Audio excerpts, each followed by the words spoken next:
An American ferry in Havana Harbor. The first ship from the United States in almost half a century. At almost the same time, US President Barack Obama reaches the small island nation. And it's a historic opportunity to engage directly with the Cuban people and to forge new agreements and commercial deals, to build new ties between our two peoples, and for me to lay out my vision for a future that's brighter than our past. The president wants a fresh start, but some of the Cuban population remains skeptical. The superpower is our enemy. Even if it's wearing sheep's clothing now, it's still our enemy. The ship brings tourists from the United States to Cuba, but the sight also awakens the memory of a time more than 60 years ago in the viewers.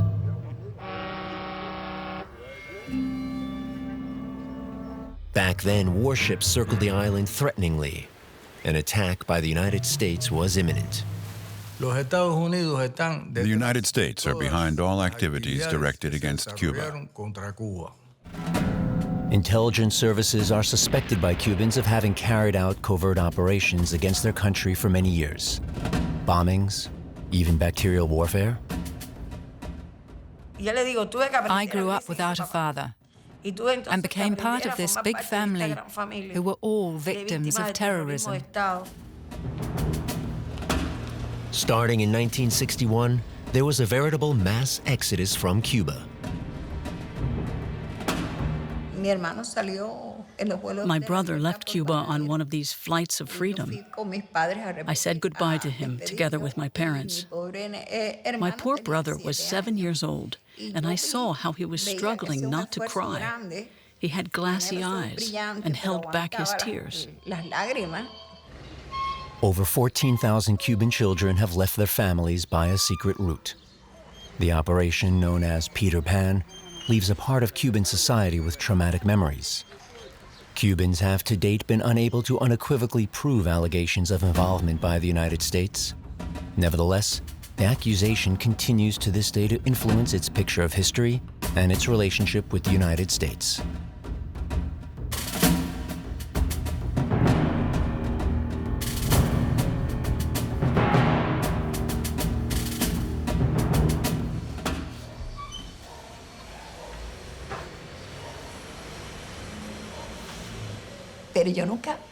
I just could not understand how my parents were able to say goodbye to my brother.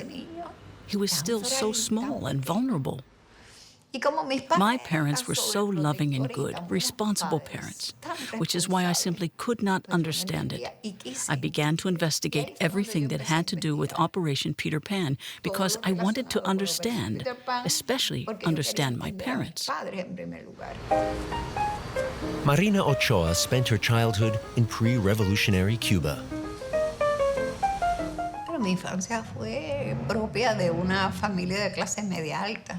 My family was part of the upper middle class. My father was a judge and owned several homes. I was a spoiled child, like everyone in my class.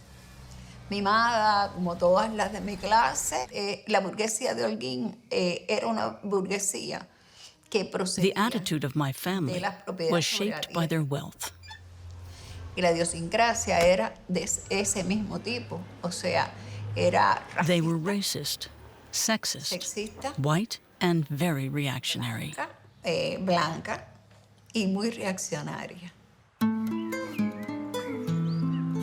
Cuba was originally a Spanish colony. It didn't have any gold or silver, but it became the transshipment point where Spanish ships from the rest of the Americas would come together in order to cross the Atlantic. And so it became a shipping center and strategically was very important. In the 19th century, Cuba became the world's foremost producer of sugar, and the whole Cuban economy became focused around the production of this one commodity. American warships in Havana's harbor, 1940. The United States saw itself as liberators of Cuba from Spanish domination and wanted to expand their economic influence in Cuba in addition to their military presence. del modo de vida norteamericano prácticamente lo había asumido. The American way of life went over to the ruling class. I went to a North American school. At the time, there was no anti-American sentiment in my social circle. At the time, American companies in Cuba had a lot of influence on relations between the two countries. The price of wood, sugar, and tobacco was dictated by the companies. Fulgencio Batista had been the leading power in Cuba for over 2 decades. At first a ray of hope for the poor, he later goes down in history as a brutal dictator. Supported by the United States, Batista was responsible for corruption, persecution, and nepotism. He stuffed his own pockets with millions. Carmen Valdivia has lived in Miami for many years. She was born in Batista's time. The boxes we see are from her last exhibition on Operation Peter Pan. This is, we used to have once a year, we used to have these parties, and they would have these dresses custom made. I mean, the shoes, you would go to a shoe place where they would make the shoes custom for you. They were red. Then this is me here and my sister. Okay. And this cousin is in Puerto Rico, so I see him all. And this is my family, my grandmother and my aunts and uncles that I never saw again. At the time, the island was one of the more developed countries of Latin America. But it was a bad time for the ordinary workers and their families. They had neither sufficient education nor a good income. In the early 50s, there was an uprising of the people against Batista. The leader of the revolution was a descendant of Spanish immigrants, Fidel Castro, the declared opponent of the rich in the country. He built an army of volunteers who were preparing to overthrow the government. In the underground, the charismatic leader Castro became a figure of hope, especially among the rural population. La Revolución Cubana puso fin a una relación. The Cuban Revolution ended a very close relationship between the Cuban oligarchy that ruled the country and the North American transnational companies that they served.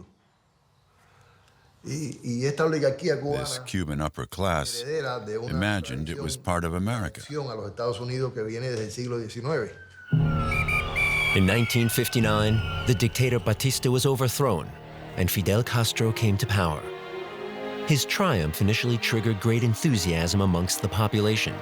Most people did not anticipate the radical changes that were to come under Fidel Castro. Fidel Castro wanted to free Cuba from the dominance of the United States and to radically change Cuba's social order. Castro's revolutionary court began cracking down on opponents of the new regime. Landowners were expropriated, and after numerous show processes, many opponents went to jail. It was a short-lived happiness because in February, they started with the executions and the summary trials. And my father went wild when he saw the trials on television, and it was like the Coliseum, you know, and he said, we're going back to the circus and the Coliseum. You can do that. Even though he was against these people because they were from Batista and he was against Batista, but they were human beings, and you cannot just try them and then people would go paredon and the executions were played on TV. And it was just, I used to, we were very Americanized. We would watch Rin Tin Tin and all kinds of American programs, and all of a sudden we were watching executions.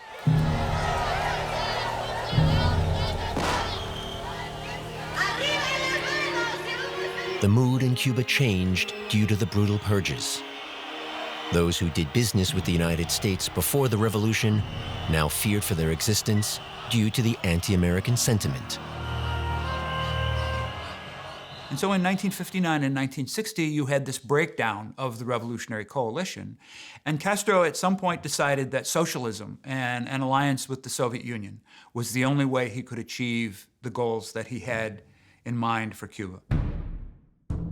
Castro promised to fairly redistribute wealth, to improve care and education. Socialism was supposed to fundamentally change life for everyone, an ideal for which not all the revolutionaries had fought. One day, we decided that we had to fight against the regime because our friends, that had died for the revolution did not die for a communist revolution at all. After the revolution, property was nationalized. Landowners were expropriated. Americans had to sell their property to Cuba. Children were sworn into the new nationalist spirit. Había muchos intereses en Cuba de los norteamericanos. The U.S. had enormous economic interests in Cuba. Económicas, There were real financial losses for the Americans. de propiedades. But the revolution was important because the population was starving and illiteracy levels were high. The people who had died for the revolution wanted to change this. Ofrendaron 20,000 muertos. So by definition, the revolution had to be anti-American. As soon as the Americans understood that, and it was only a few months after the revolution, they said, we have to get rid of Fidel. We have to get rid of the revolution. And the only way we can do it is to make it official policy. And the CIA and the State Department came out with statements saying, here is how we are going to end the revolution. We are going to impose an embargo. The embargo of the superpower had far-reaching consequences for the small island.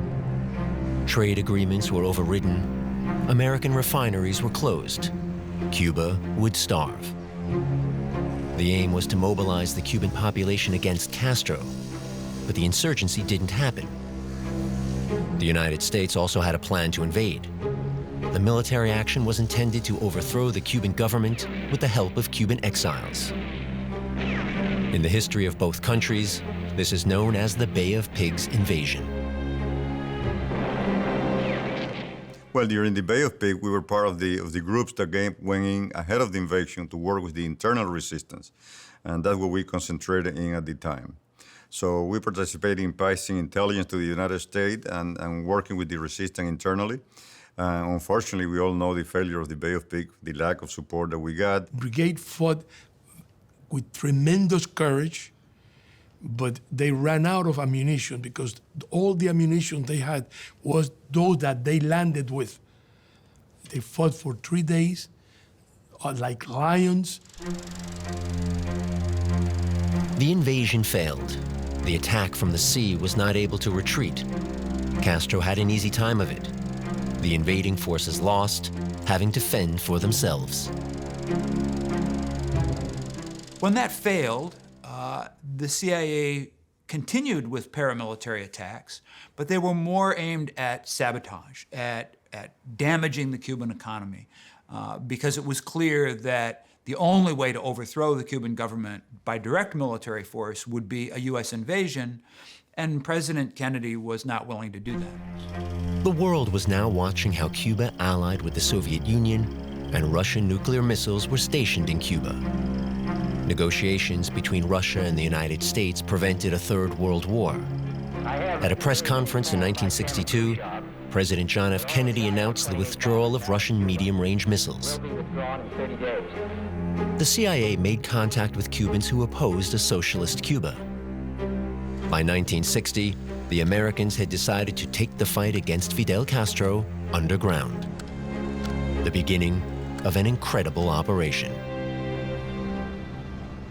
I think Operation Pedro Pan begins as a program to get the children of the underground out of Cuba. That is, people who had initially supported the revolution and then for a series of reasons, including the lack of democracy and elections and the repression, felt that they had to make another revolution. And they wanted to be able to fight without having to worry about their children.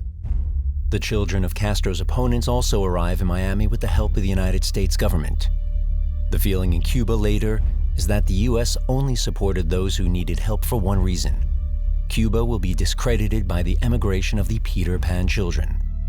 The initiative was carried out solely as a propaganda stunt.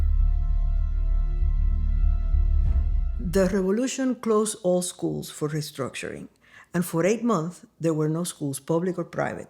And so they rewrote the books and everything else. They changed history, rewrote the books, and opened the schools again after 8 months. And then they had to teach Leninist, Marxist indoctrination. The idea of a socialist people was taught in schools, and Castro's promise was true: education for everyone. Compañeros visitantes, el Círculo Provincial de Pioneros. Comrade visitors, the Camagüey Pioneer Camp Camilo Cienfuegos welcomes you most cordially. We wish that you have a pleasant time among us. Pioneers for communism, we will be like Che. The repression in Cuba becomes very, very intense. Parents become afraid.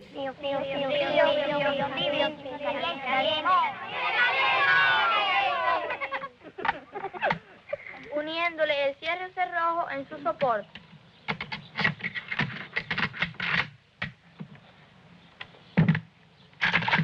En realidad, la clase media cubana, The Cuban middle class lost everything in the revolution. fue agredida económicamente. The revolution also did a lot of economic damage. Fue agredida This is normal. en su idiosincrasia, fue agredida en una serie de They had to give up their habits and only had a few options for their family and their children.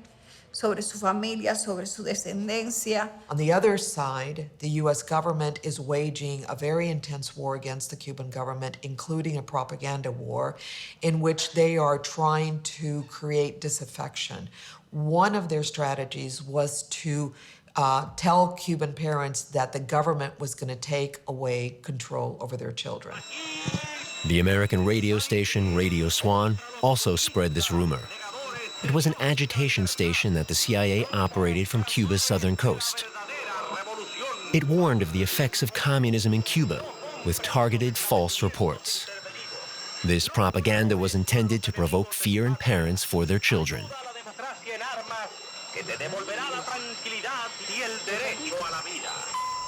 The spread of these rumors that were designed to get Cubans to send their children to the United States, and which has come to be known as Operation Peter Pan, was a conscious policy of the United States government, implemented by the Central Intelligence Agency as part of this overall plan that they had of covert operations against Cuba to try to undermine Castro's government.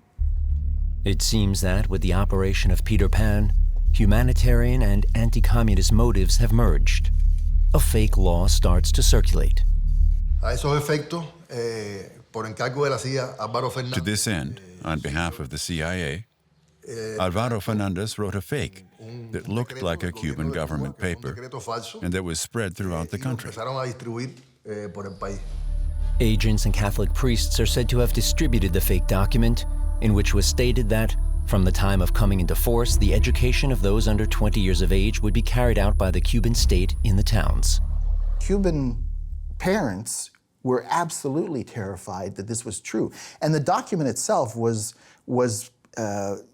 quite official looking, and it showed that it was from Fidel Castro, and it looked really official, but it was never signed. But the parents looked at it and said, well, this must be true.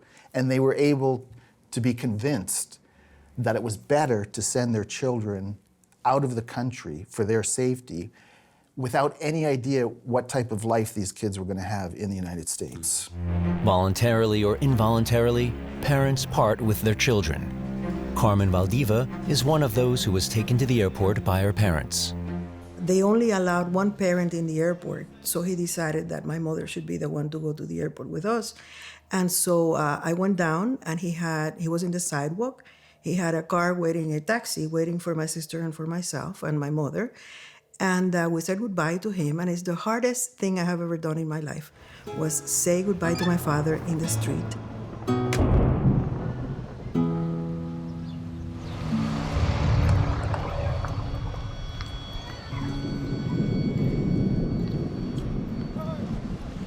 We would then walk out to the runway, and a militia would stop you, and sometimes would take dolls away or, check the hems of dresses, etc. And if you passed that inspection, then you went on the plane. At least in my case, they tried to take my doll away, and I was very abrupt and got to keep it.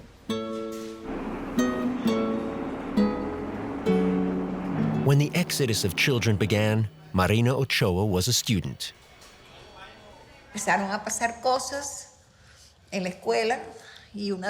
I remember that from one day to the next, my friends no longer came to school. You never saw them again. When you called them at home, they weren't there. The number no longer existed. There was an atmosphere of fear when the children disappeared. There was also a rumor that the government had kidnapped the children and sent them to Russia.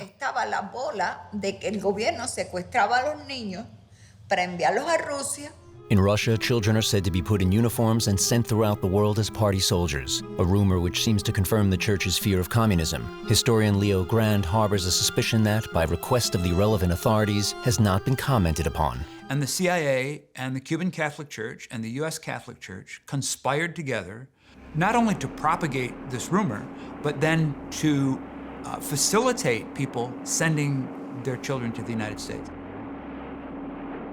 The Cuban Catholic Church, of course, was closely associated with Spain, and it did not have a very positive reputation among the Cuban people because in the wars of independence, the church had sided with Spain and was seen as an anti-nationalist church.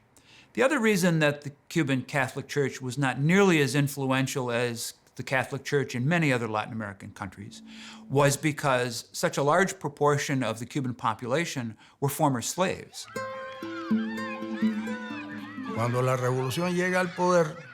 When the revolution came to power, there were many private schools that were run by nuns, priests, and monks.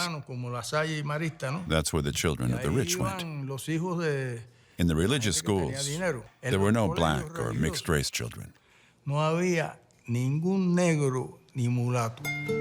After the revolution, the composition of classes changes in favor of disadvantaged children. We have to remember this is the height of the Cold War, in which not only the US government is fighting communism, there's the communist scare of the 1950s here, but the Catholic Church itself was an institution that had felt threatened by communism, and they had from the 1930s doctrines about the evils of communism. Some Catholic clergymen view communism as a diabolical threat.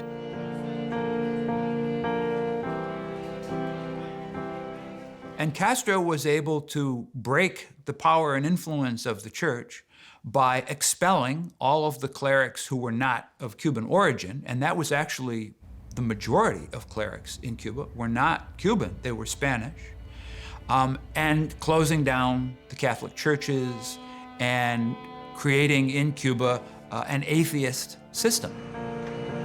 The situation in Cuba was getting worse. Official relations between the two countries were broken off.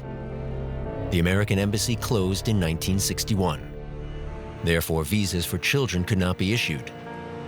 The Catholic Church then offered to help.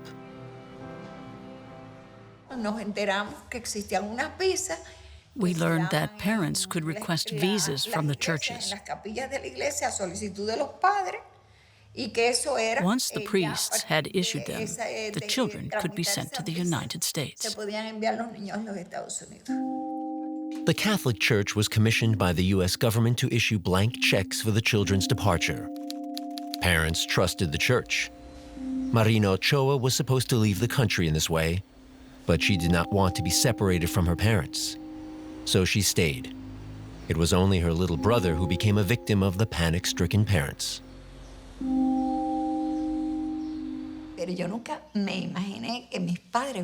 I could not imagine that my parents could be separated from their child. He seemed so small, so fragile. It really affected me, without really understanding the full extent at the moment. But I was aware that he would be all alone, though he was so young. He had never flown before. At the time, I thought it would be best if I went with him to protect him.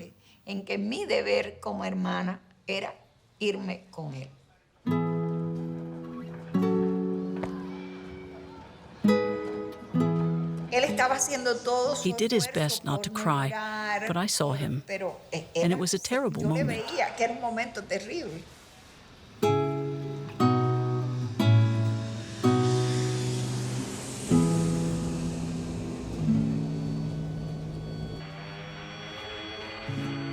Most of the children ended up going through the Catholic Church, and they were then initially put in camps in Miami.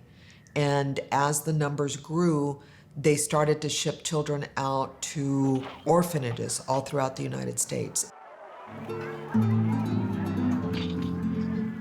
In the case of about 6,000 of us, we ended up with friends and families, and that was my case. I ended up in one of my mother's cousins' home. She had recently come to the United States, and that's where I was when my parents came.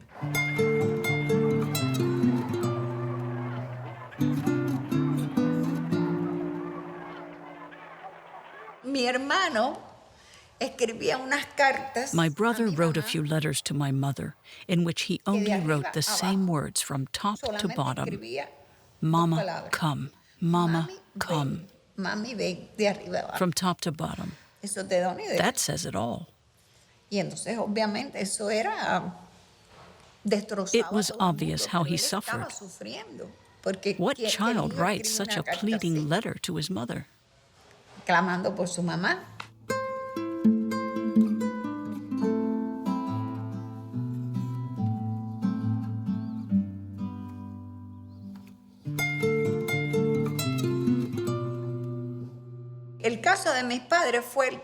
Many dozens of parents were in the same position as mine, who never saw their children again. Because with the currency exchange, they lost everything and could not afford the journey. I was there for 3 years, waiting for my parents. Because I came in August of 1962, and the missile crisis was in October of 1962. And so we were on the brink of a nuclear war. My parents were in Cuba. My sister and I were here. And we were watching, the armament aimed at Cuba. And my parents were watching the armament aimed at us. And we thought we would never see each other again. 14,000 children leave their home country during this time. Only a few succeed in resuming contact with their parents immediately after their arrival. Half the children had not been reunited by their parents. At that point, the United States is refusing to let Cubans enter. There were 3 years where Cubans were not let into the United States. For those 3 years, Cuba would not let children go back either. In this time, a Catholic priest spoke to Cuban children in Miami, which was filmed by the United States government for propaganda purposes. Under the sheltering skies of the United States, far from the land where you were born, there is a new society, a new world waiting ahead of you, a homeland that you have to build. And that new homeland, that new world, can only be built with new men. And that is what Cuba is waiting for from all of you.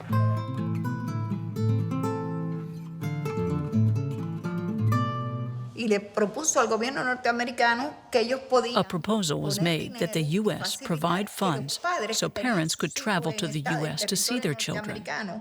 But the U.S. rejected the proposal. Operation Peter Pan is now portrayed in Cuba as a propaganda coup by the American government. A biased interpretation which overlooks the humanitarian motives.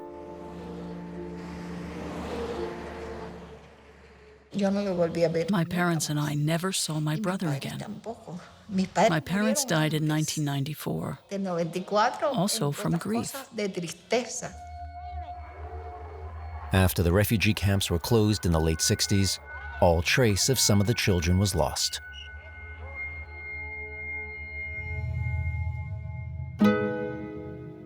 Many questions remain open. Documents that might possibly explain the United States' involvement remain inaccessible to this day.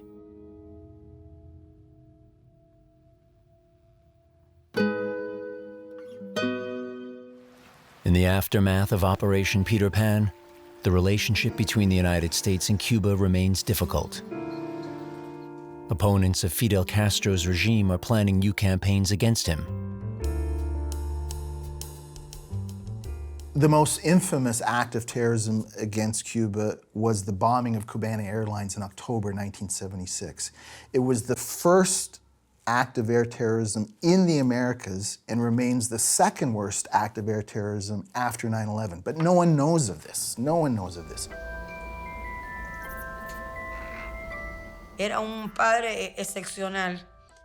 My father was an extraordinary man. Every weekend he was out and about with us. He took us to the fair or to Lennon Park.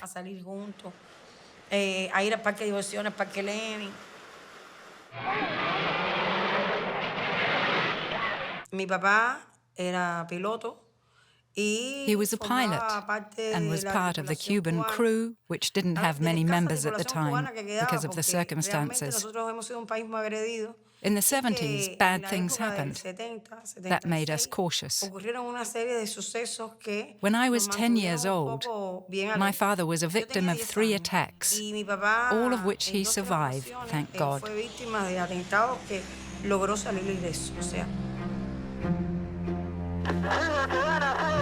On October 6, 1976, Ana's father, Wilfredo Perez, made an emergency call.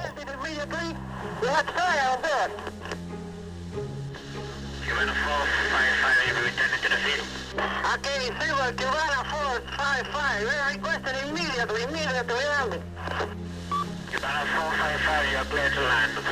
Cubana 455, you are for emergency arrest. On standby.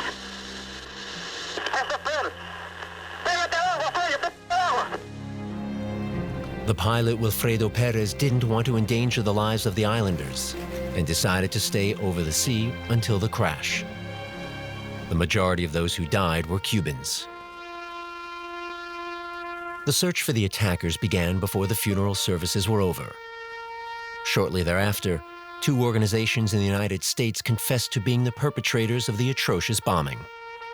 The bombing of Cubana Airlines in 1976, which killed all 73 people aboard, was undertaken by 2 Cuban exiles who had been trained by the CIA as demolition experts for these paramilitary attacks in the 1960s. The CIA had stopped supporting those kind of attacks by the mid-1970s, but of course, the people that they trained didn't stop. In Central America, shortly before the attack, an organization of exiled Cubans is established with the aim of opposing the Cuban government by force. Who were the perpetrators? First, Orlando Bosch Avila, the leader of a well-known counter-revolutionary group in the U.S., and Luis Posada Carriles, a member of the Venezuelan intelligence service. Whether the United States Secret Service still had contact with former agents at that time was, by request, not commented upon.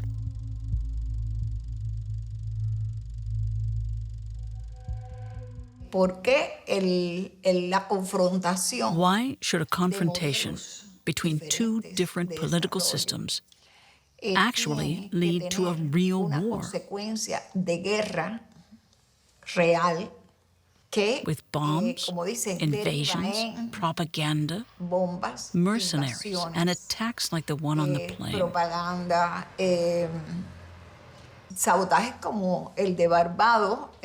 A team of young fencers from Cuba died there. They had just won a tournament.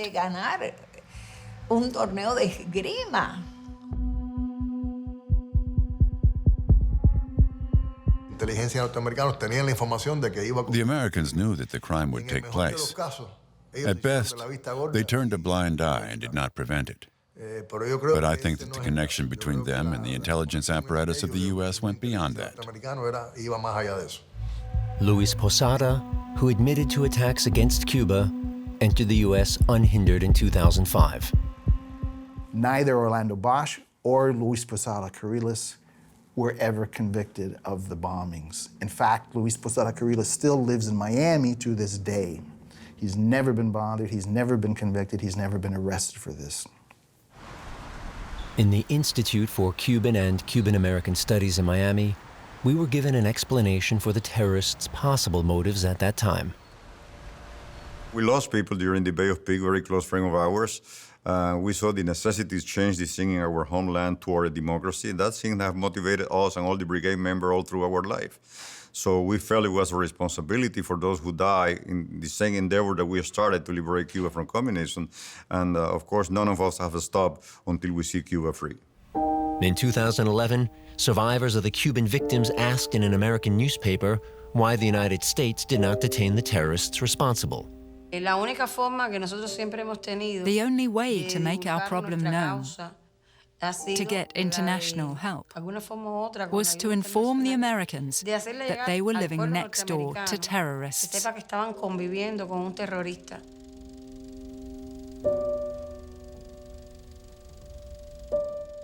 Lo primero, yo creo que nunca jamás en la Plaza de la Revolución. Never before or after the plane crash had more people gathered in the square of the revolution. It was very impressive. When I arrived, there were more than 1 million people. At this moment, all of the suffering that the terrorism from Miami had brought upon us Cubans was visible. The question of whether the CIA knew about the planned attack in advance remained unanswered. I couldn't bury my father. The body disappeared in the bottom of the sea. We keep his memory alive. Other children also suffered. It was very painful for me. I'll never forget it.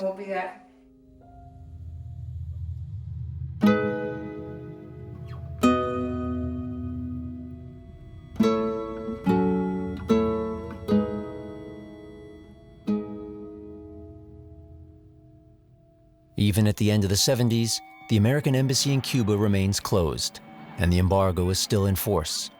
The Cuban population still suspects the United States of planning campaigns against the country behind the scenes.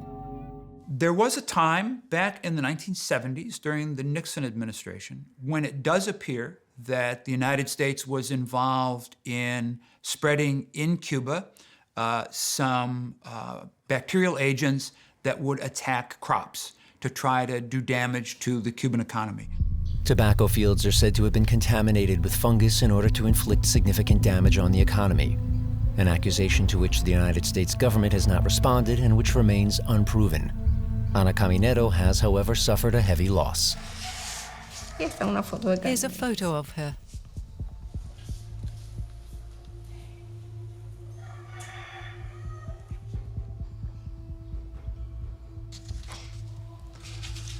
Here she's with her sister and her cousin.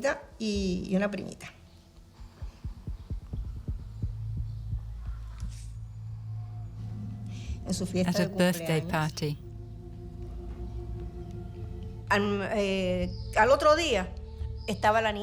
few days later, she died. She woke up with a fever. That was on the 8th of July, 1981. On the 10th of July, my little girl suddenly died. Here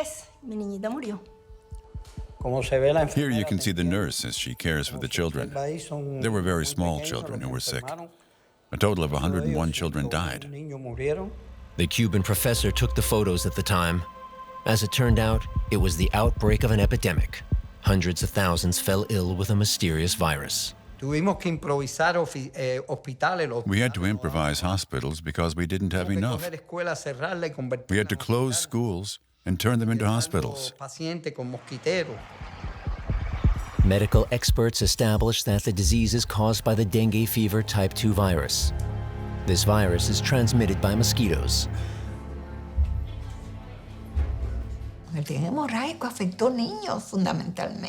Dengue fever is especially bad for children. The doctors who treated them cried and hit their head against the walls of the hospital in despair as children died.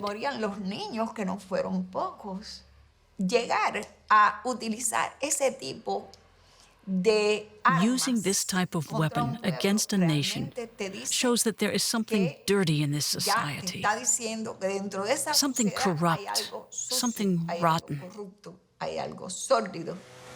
The Cubans can provide no evidence that the United States was involved in the outbreak of the epidemic. When asked, the CIA does not comment on the assumptions. The suspicion, however, still influences the relationship between the Cubans and their neighbors. It's been known for many years, since the Vietnam War, that the American military used aircraft to deploy biological warfare agents. That's the only possible explanation for why people who lived so far away from each other were bitten by mosquitoes and infected with dengue type 2. According to a study commissioned by the United States military, the U.S. Army conducted research into mosquitoes as carriers of viruses in the 1950s. In the operation known as Big Buzz, insects were dropped from the air in the U.S. state of Georgia in order to test their effects. For the Cubans, this provides vital circumstantial evidence for their suspicion. We've never had a case of dengue 2 before that. They tested all the tourists and visitors in Cuba at the time from countries that did have dengue 2. None of them carried it into Cuba. None of the Caribbean countries within the area closest to Cuba had any incidences of dengue 2. It was only Cuba, and to have so many in such a short period of time over such a specific area is almost impossible for it to occur naturally. It is clear to Keith Bollender that it would only be possible for the disease to break out at 3 different locations simultaneously if it had been introduced from the outside. Other experts, such as those of the WHO, however, consider this assumption to be pure speculation. They prevented the purchase of pesticides and insecticides and everything we needed to eradicate the epidemic. The epidemic continued until 1981 because we couldn't contain it in time.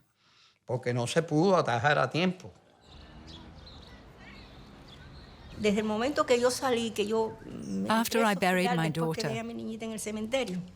I went to the hospital and left it with my other daughter.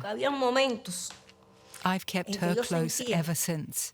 There were moments when I felt such a great pain in my heart that I thought my chest would burst.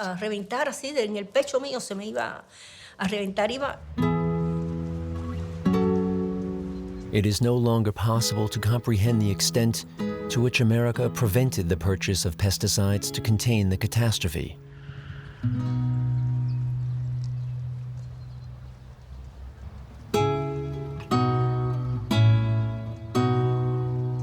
Cuba in the new millennium. There's no longer an alliance with Russia. As of 2016, the U.S. trade embargo was still in force and illegal according to the UN General Assembly. 188 countries have been advocating to repeal it for years, so far without success. The United States began a new set of covert programs aimed at stimulating opposition to the Cuban government. Not military programs, but political programs, what the CIA used to call political action. But these were conducted through the U.S. Agency of International Development and involved providing assistance to opponents of the Cuban government, trying to stimulate opposition among the population more generally. The apparatus is absurd, corrupt, and manipulated. You policemen make me feel sorry for you instead of angry. You're such hypocrites. You don't see that you're victims of the system. My motto is, long live free Cuba. On April 11, 2011, a Cuban musician met with those responsible for an American government organization in Miami.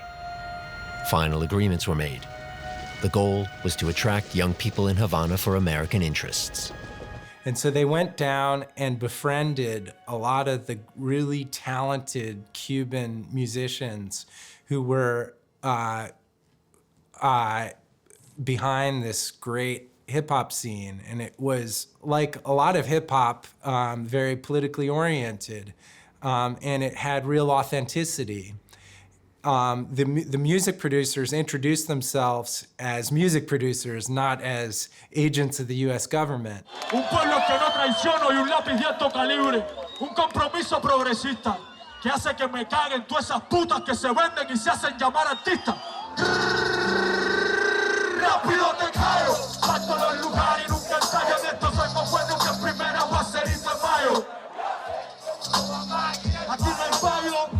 And I don't think at any point that I'm aware of did they tell them. But the idea was that they would give them training, bring them outside of the country, and try and amplify their message to become more political and to build a real protest movement that would threaten the government in Cuba.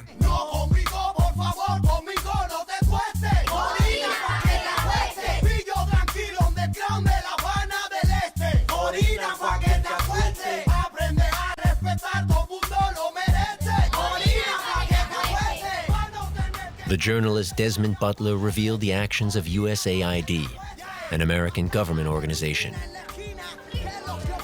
But the false game of the hired music agents did not spark a counter-revolution among young Cubans and did not overthrow the state power. It wouldn't surprise me to learn other amazing stories like the attempt to influence the hip-hop scene or to set up a secret social network in the great history of American-Cuban relations. Little Havana, a district in the heart of Miami today. Many of the anti-Cuba campaigns at that time began here, because in addition to Cuban folklore, there is still a nucleus of Castro opponents in Florida. The Cuban community demands a high-profile crackdown against the current Cuban government and the continuation of the trade embargo. Another calling the commander-in-chief an accomplice of... Also in relation to the violation of human rights of which they accuse it. There are a lot of older, hardline Cubans here who oppose Castro, oppose Obama and any opening, but there are also a lot of younger people here who say it's time. Carmen Valdivia's crates are packed and ready for her next exhibition about Operation Peter Pan in Miami. The Cuban exile has dedicated her whole life to this topic.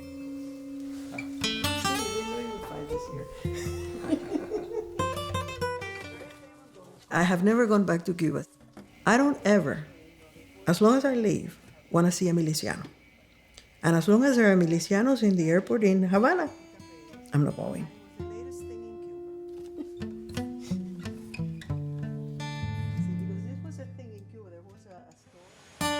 In Chicago, Maria Torres tried to get a court order for the release of dozens of CIA files about Peter Pan, without success.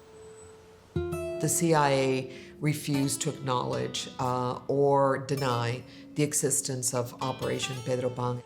My suspicion is that there were people alive that were involved and had collaborated with the CIA, and that they were protecting the names of agents, including some that I believe were living in Cuba.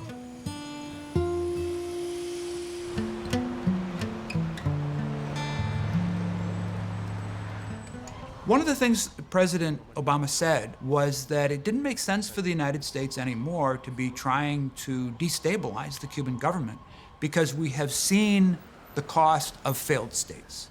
And he was referring, I think, precisely to this conceit that we have had historically, that we can go in and remold other peoples and other countries to look like us, and what we create instead are failed states.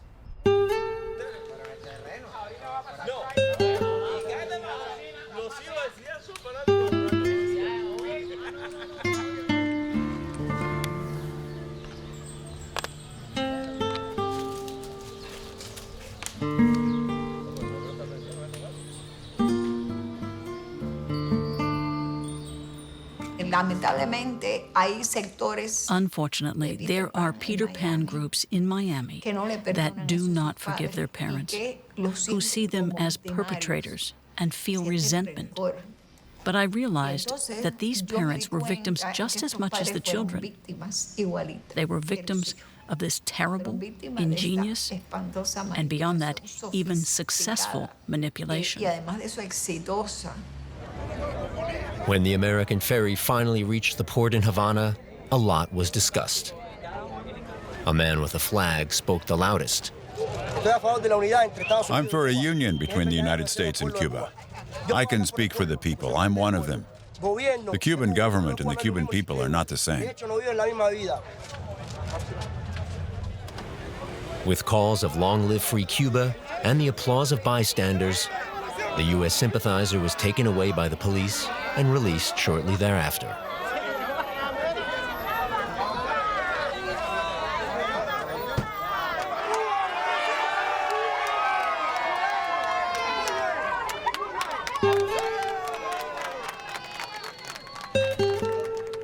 A new generation will determine Cuba's future.